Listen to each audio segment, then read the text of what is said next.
வணக்கம். நீண்ட இடைவெளிக்கு பிறகு இன்னைக்கு வீடியோ போடுவதற்கான மிக முக்கிய காரணம் இருக்கு. அது என்ன அப்படின்னா, வரலாற்று சிறப்புமிக்க தமிழக சட்டமன்றத்துல பல கட்சிகள் ஆட்சி செய்திருக்கிறாங்க. குறிப்பா திராவிட கட்சிகள் 50 ஆண்டுகளுக்கு மேலாக ஆட்சி செய்திருக்கிறாங்க. இப்படி இருக்கக்கூடிய தமிழக சட்டமன்ற வரலாற்றுல ஏதோ ஒரு திராவிட கட்சியை சார்ந்து பட்டியல் சமூகத்தை சார்ந்தவர் எஸ்சி எஸ்டி மானிய கோரிக்கையை எப்போதும் சட்டமன்றத்துல பேசுவார், அறிவிப்பு செய்வார். அதுதான் வரலாறாக இருக்கிறது. இப்படியான வரலாற்றுல இன்னைக்கு ஒரு தலித் தலைவர் தலைமையில வழிநடத்தக்கூடிய விடுதலை சிறுத்தைகள் கட்சியின் பொறுப்பாளர் திரு வன்னியரசு அவர்கள் அதிகாரமிக்க பொறுப்புக்கு இன்றைக்கு வந்திருக்கிறார்.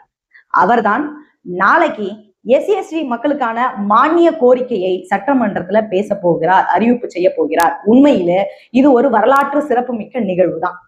எத்தனையோ கட்சிகள்ல இருந்து பிரதிநிதிகள் இந்த எஸ்சி எஸ்டி மானிய கோரிக்கையை பேசி இருந்தாலும் கூட தலித் மக்களுக்காகவே நாங்க பணியாற்றி வருகிறோம், தலித் மக்களுக்காக நாங்க பணியாற்றி வருகிறோம், தலித் மக்களுக்காகத்தான் நாங்கள் உழைக்கிறோம் என்று ஒரு 1/4 நூற்றாண்டுக்கு மேலாக பட்டியல் சமூக மக்களுக்காக பாடுபட்ட பல்வேறு இயக்கங்கள்ல குறிப்பா விடுதலை சிறுத்தைகள் கட்சியும் ஒன்று.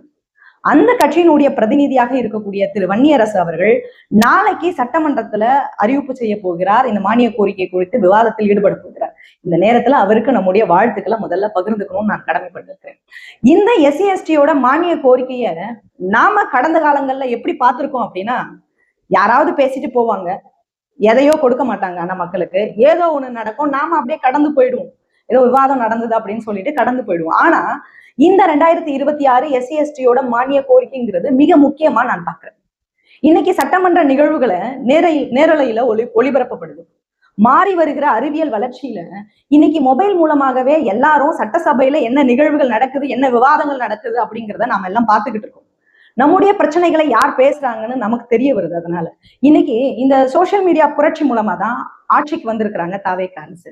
அப்படி ஆட்சிக்கு வந்தவங்க மேல 1000 விமர்சனங்கள் இருக்குதான், அது மறுக்கிறதுக்கு இல்ல, அது ஒரு பக்கம் இருக்கட்டும். ஆனா நம்முடைய நோக்கம் எல்லாம் ஒன்னே ஒண்ணுதான்.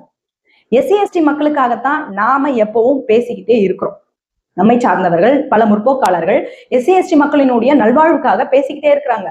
அவர்களுடைய விடுதலைக்காகத்தான் தொடர்ந்து சிந்திச்சுட்டு இருக்கிறோம், பேசிக்கிட்டு இருக்கிறோம், உழைச்சிக்கிட்டு இருக்கோம். நம்முடைய மக்களின் நலன்களை எந்த அரசு செய்தாலும் அவர்களை வாழ்த்துவதற்கு முதல் ஆளாக நம்மவர்கள் முன்னாடி இருந்து வாழ்த்துறாங்க. அது நம்முடைய வேலை. அதே சமயம் ஒருவேளை அவங்க வேலை செய்யலைன்னா, எந்த கட்சி அதிகாரத்துக்கு வந்தாலும் வேலை செய்யலைன்னா அவங்களை விமர்சிக்கிறதும் நம்முடைய தலையாய கடமையா இருக்குது. இடஒதுக்கீட்டின் மூலமா எம்எல்ஏக்கள் சட்டசபைக்கு வந்திருக்கிறாங்க. இதுவரைக்கும் அந்த எம்எல்ஏக்கள் சட்டமன்றத்துல நம்முடைய நலன்களுக்கு எப்படி பேசினாங்க, எப்படி சொன்னாங்கிறதெல்லாம் நமக்கு தெளிவா தெரியாது. ஆனா நாளைக்கு எஸ்சி எஸ்டி மானிய கோரிக்கைகள்ல நம்முடைய பட்டியலின மக்களினுடைய கல்வி, பொருளாதாரம், வேலை வாய்ப்பு, அவர்களுக்கான தொழில் வளம் எல்லாவற்றையும் பேசிதான் ஆகணும். அந்த மானிய கோரிக்கையில இது எல்லாவற்றையும் பேசிதான் ஆகணும். அது மட்டும் இல்லாம இந்த மக்களுக்கு நடக்கிற துன்பங்கள், துயரங்கள், தீண்டாமை, வன்கொடுமைகள், இப்படி இதை பற்றி எல்லாம் நாளைக்கு எல்லா சட்டமன்ற உறுப்பினர்களும் கண்டிப்பா பேசணும் என்பதுதான் எங்களுடைய நோக்கம். எஸ்சி எஸ்டி மக்களினுடைய நலனுக்காக ஒதுக்கப்பட்ட தனி தொகுதியின் பிரதிநிதிகள் சட்டமன்ற உறுப்பினரானது பட்டியல் மக்கள் ஓட்டு போட்டுதான். அதனாலதான் நீங்க சட்டமன்றத்துக்கு போயிருக்கீங்க. நீங்க எந்த கட்சியில வேண்டும்னாலும் இருந்துக்கோங்க. இருக்கிற எல்லா கட்சியிலும் பட்டியல் சமூகத்தில இருந்து போயிருக்கீங்க இன்னைக்கு சட்டமன்றத்துக்கு. அப்போ உங்களுடைய முதன்மையான நோக்கம் என்னவா இருக்கணும் நாங்க எதிர்பார்க்கிறோம் அப்படின்னா, எஸ்சி எஸ்டி மக்களின் நலன்ல இருக்கணும், அவங்களுடைய முன்னேற்றத்துலதான் உங்களுடைய சிந்தனை இருக்கணும், செயல்பாடு இருக்கணும் அப்படிங்கிறத நாங்க எதிர்பார்க்கிறோம். பட்டியல் சமூகத்தினுடைய பிரச்சனைகள் எல்லா கட்சியில இருக்கக்கூடிய எஸ்சி எஸ்டி எம்எல்ஏக்கள் பேசணும் அப்படிங்கிறதுதான் மிக முக்கியமான கோரிக்கையா இருக்கு. சமீபத்துல நிதி அமைச்சர் பட்ஜெட் அறிவிக்கும் போது 131 கோடி அண்ணல் அம்பேத்கர் அயலக கல்வி உதவித்தொகைக்கு ஒதுக்கி இருக்கிறாங்க அப்படின்னு அறிவிப்பு செய்திருக்கிறார். அது கூட சமீபத்துல ஒரு பெரிய சர்ச்சையா மாறுச்சு. ஆக நம்முடைய நோக்கம் எல்லாம் எந்த மாணவனும் பாதிக்கப்படக்கூடாது. சும்மா சட்டமன்றத்துல பேசிட்டா போதாது, சவால் விட்டா போதாது, இந்த திட்டங்கள் அறிவிச்சிட்டா மட்டும் போதாது, அது செயல் வடிவத்துக்கு வரும், அதை நடைமுறைப்படுத்தணும். அந்த நன்மைகள், அந்த உதவிகள் நம்முடைய மக்களை சேரணும், அவங்களுடைய வாழ்க்கை மேம்படணும். இந்த தாவேகா அரசு செய்ய வேண்டிய நம்முடைய எதிர்பார்ப்பு என்ன அப்படின்னா, மத்திய அரசு வழங்கக்கூடிய நிதியை முறையா எஸ்சி எஸ்டி மக்களுடைய நலனுக்காக பயன்படுத்தணும். பஞ்சமி நிலங்களை நீங்களாவது மீட்டெடுத்து இந்த மக்களுக்கு கொடுக்கணும். எஸ்சி எஸ்டி அரசு அதிகாரிகளுடைய உயர் பதவிகள்ல இடஒதுக்கீட்டை நிறைவேற்றப்படணும். பெண்களோட முன்னேற்றத்தை பற்றி பேசக்கூடிய இந்த தாவேகா அரசு தலித் பெண்களுடைய முன்னேற்றத்திலும் கவனத்தை செலுத்தணும் அப்படிங்கிறதா நம்மளுடைய நோக்கம்.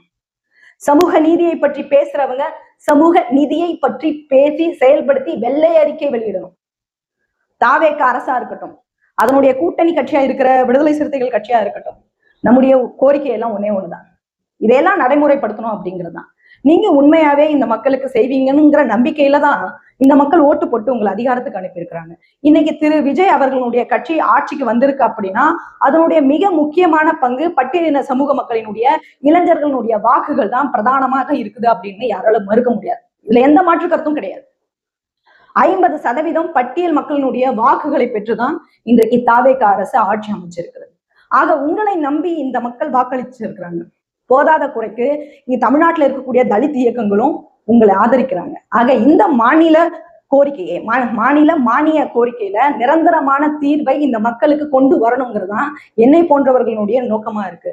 சமீபத்துல சட்டசபையில நடக்கக்கூடிய விவாதங்கள் எப்படி இருக்கு அப்படின்னா ஒரு போர் மாதிரி நடத்துறாங்க, சண்டை போடுறாங்க.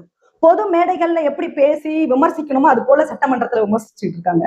என்னுடைய நோக்கம் நாளைக்கு அதெல்லாம் நடக்கக்கூடாது, அதெல்லாம் இருக்கவே கூடாதுங்கிறதுதான் என்னுடைய நோக்கம். ஏன்னா எங்க மக்களினுடைய வாழ்வாதார பிரச்சனை நாங்க அதிகாரத்துக்கு வர முடியாம எங்களுடைய தலைவர்கள் இன்னும் போராடிக்கிட்டு தான் இருக்கிறாங்க அதிகாரத்துக்கு வர்றதுக்கு. அப்ப எங்க தலைவர்களே அதிகாரத்துக்கு வந்திருந்தா எங்களுக்கு இந்த பிரச்சனை கிடையாது. ஆனா எங்க தலைவர்கள் மற்றவர்களை நம்பித்தான் எங்களுடைய அரசியல் வாழ்வாதாரம் இருக்கு. மற்றவர்களை முதலமைச்சராக்கி அதிகாரத்துல உட்கார வைப்பதான் எங்க தலைவர்களுடைய வழக்கமா இருக்கு. அது இந்த மக்களினுடைய குறைதான், அது ஒண்ணும் மறுக்கிறதுக்கு முடியாது. ஏன்னா அரசியல் சூழல், கால சூழல். இந்த புதிய அரசு 50 ஆண்டுகளுக்கும் மேலாக அதிகாரத்துல இருக்கிற திமுக, அண்ணா திமுகவுக்கு மாற்றாக மக்கள் உங்களை தேர்ந்தெடுத்திருக்கிறாங்க. அதனாலதான் நீங்க இதெல்லாம் செய்வீங்கன்னு நாங்க எதிர்பார்க்கிறோம். சட்டசபையில தேவையில்லாத பிரச்சனைகளை தனிநபர் தாக்குதல்கள் பண்ணிட்டு எங்களுடைய SC/ST மானிய கோரிக்கையை திசை திருப்பாதீங்கன்னா இந்த வீடியோ மூலமா நான் கேட்டுக்கிறேன். SC/ST மக்களினுடைய மானிய கோரிக்கை விவாதம் எப்படி நடக்குது, என்னென்ன திட்டங்களை அறிவிக்கிறாங்க அப்படிங்கிறத பார்ப்போம்.